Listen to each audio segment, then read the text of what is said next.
Welcome to the G903 light demonstration. Here we go. Right.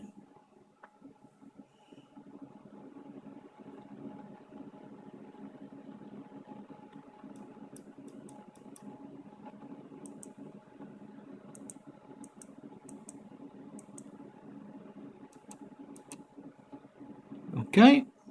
That's the sensitivity lights.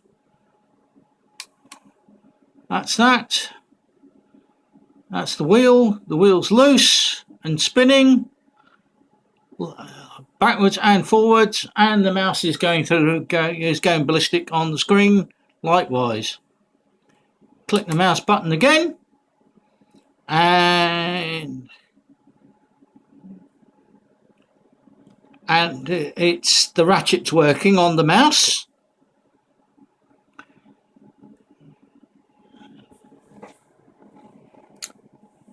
The right hand is shows the display,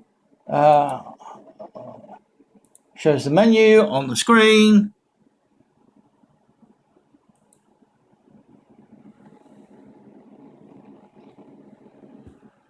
Left one puts it out,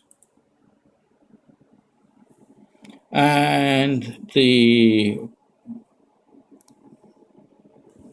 right and the buttons, two side buttons that are backwards and forwards on the page, they work. So I hope this is what you were after. If not, let me know. Thanks.